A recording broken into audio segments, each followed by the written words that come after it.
Leader ये बंधु बंधु तो मैं दरख्वास्त करता हूँ आशिफ साहब को कि kindly proceed with. First of all, we are very thankful to all of you for giving coverage to this event, though after 9-10 months we are in front of you.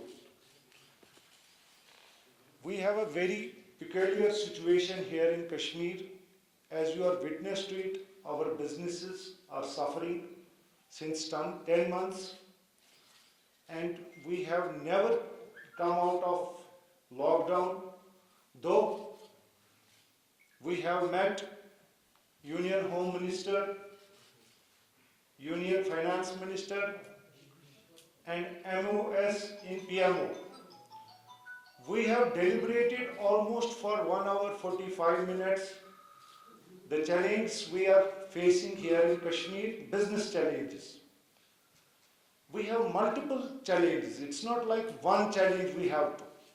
We are suffering and we are sustaining since decades due to various circumstances which we have faced from year on year.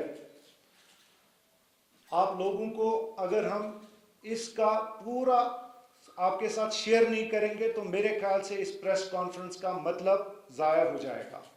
Number 1, जब हमारा एक business entrepreneur business start करने के लिए अपना DPR बनाता है तो वो उसमें 365 वर्किंग डेज में एटलीस्ट 300 वर्किंग डेज शेयर करता है। वो डिटेल्ड प्रोजेक्ट रिपोर्ट जब तैयार होता है सब कुछ कमीशन हो जाता है, मगर एक्चुअल में आप देखेंगे उसको 200 वर्किंग डेज भी कम नसीब होते हैं, जिसके बिना पे वो बेचारा सस्टेन नहीं कर पाता है और उसके मतलब उसके पावर्स ही में नहीं है कि वो कैसे सस्टेन कर पाएगा।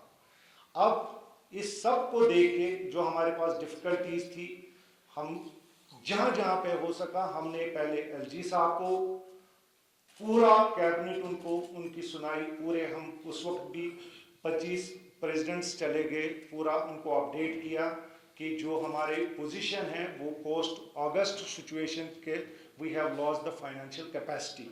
अब इसको रिवाइव कैसे करेंगे, जो हमारे बिजनेस यूनिट्स हैं जो रन करना चाहते हैं उनको रन कैसे करेंगे, और जो एक ऑनरेबल एग्जिट चाहते हैं उनको ऑनरेबली एग्जिट कैसे देंगे, ताकि वो बेचारे कुछ नहीं चाहते हैं क्योंकि सर्कमस्टेंसेस ही वैसे हैं। मगर वहाँ पे भी हम आगे चले, फिर हम यूनियन में चले गए, यूनियन सेंट्रल मिनिस्टर्स के साथ मीटिंग की 17 मार्च को, जो 1.25 घंटे मैंने अभी कहा आपको, और पूरा लगभग 15 जो ट्रेड के प्रेसिडेंट्स थे वो भी इसमें हिस्सेदार थे। उसके बाद सिचुएशन आ गई कि पोस्ट कोविड-19 पेंडेमिक आ गया, प्रायोरिटीज बदल गई, और डेफिनेटली गवर्नमेंट के पास भी एक अंडरस्टैंडिंग ये थी कि कैसे इसको कंटेन करें इस वक्त, क्योंकि डैमेजेस ज़बरदस्त थे वर्ल्ड ओवर। तो अंडरस्टैंडेबली हम भी समझ गए कि गवर्नमेंट की प्रायोरिटी अभी पेंडेमिक है। मगर अभी जो 2-2.5 महीने का लॉकडाउन हो गया और पूरा हिंदुस्तान में जितने भी हमारे इंडिया में हमारे बिजनेस दोस्त हैं, हमारे बिजनेस कोलीग्स हैं, उन्होंने चलाना ह्यू एंड क्राई स्टार्ट किया कि हमारे बिजनेस ख़त्म हो रहे हैं, हमें बेल आउट करने की ज़रूरत है। और खुशाइंदा बात यह है कि आरबीआई ने भी सुनी बात और यूनियन फाइनेंस मिनिस्टर साहिबा ने भी सुनी, और एक 20 लाख करोड़ का पैकेज सामने आ गया।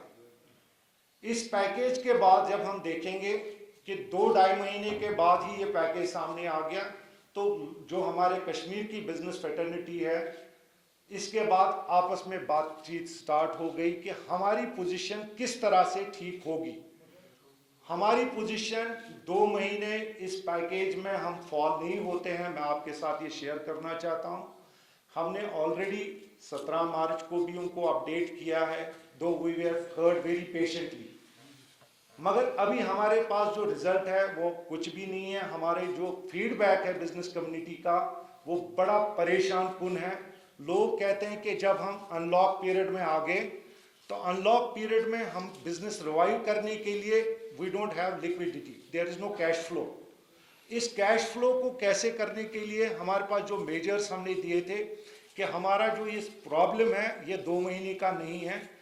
हिकमतन आप देखेंगे, प्रैक्टिकल सेंस में देखेंगे पिछले 3 डेकेड से हम सफ़र कर रहे हैं।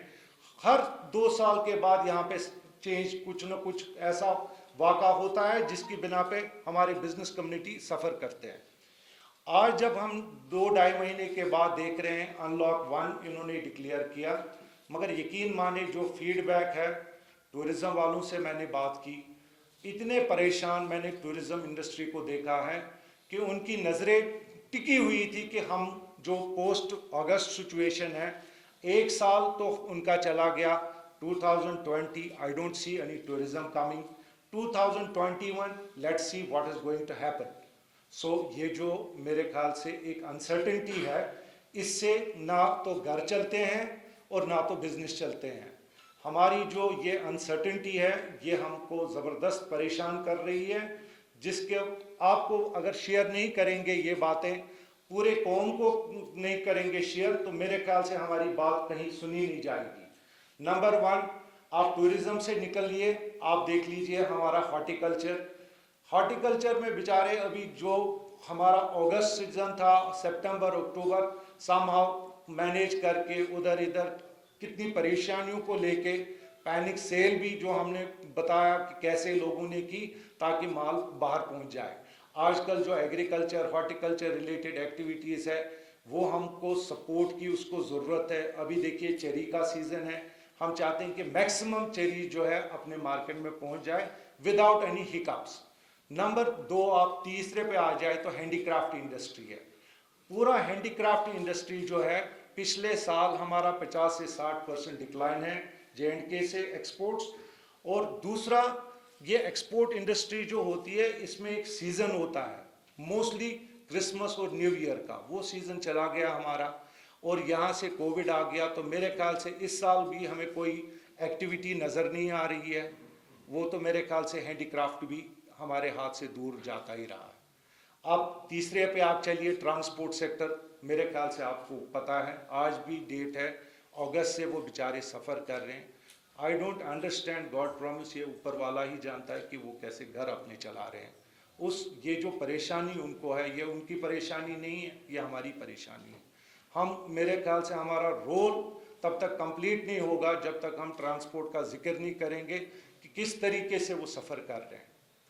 और जब तक हम ट्रांसपोर्ट को लेके फिर हम दूसरे सेक्टर्स पे आ जाएंगे, जनरल ट्रेड में छोटे छोटे दुकानदार हो, बड़े से बड़ा दुकानदार हो, हर एक परेशान है, ना उनको समझ आता है कि हमारा लॉकडाउन ख़त्म कब हो गया और हमें करना क्या है। अगर लॉकडाउन कल स्टार्ट भी होता है तो अनलॉक होता है तो मेरे ख्याल से उनके पास अभी कैश नहीं है, there is no liquidity in their hands कि जिससे वो अपना कारोबार स्टार्ट कर सकते हैं। तीसरा, फिर हम चलेंगे एजुकेशन पे। एजुकेशन में आपको पता ही है कि हमारे पास 4G जो था वो हमें अभी लग रहा है फार ऑफ ड्रीम है, नज़र नहीं आ रहा है कि 4G का कहाँ से हमें नज़र आएगा। मगर हमारे बच्चे आज भी सफ़र कर रहे हैं पोस्ट कोविड में, जहाँ रेस्ट ऑफ इंडिया में हमारे बच्चे जो हैं वो भी हमारे ही बच्चे हैं, वो पढ़ रहे हैं 4G के अंडर, ऑनलाइन क्लासेस ले रहे हैं। मगर हम जो हमारे बच्चे हैं वो 2G में चला तो ठीक, नहीं चला तो उनकी क्लास ख़त्म हो गई है। को जिस कौम की एजुकेशन सफ़र होगी वो कौम आगे नहीं बढ़ता है। जिस कौम की नेशनल हाईवे डिस्टर्ब्ड हो उसकी तरक्की कभी नहीं हो सकती है। तो ये चीज़ें जो हैं आप लोगों के साथ शेयर ज़रूरी करना है, क्योंकि हम 9-10 महीनों के वक्फे के बाद आपके साथ शेयर कर रहे हैं। हमें गवर्नमेंट का अटेंशन ज़रूरी चाहिए।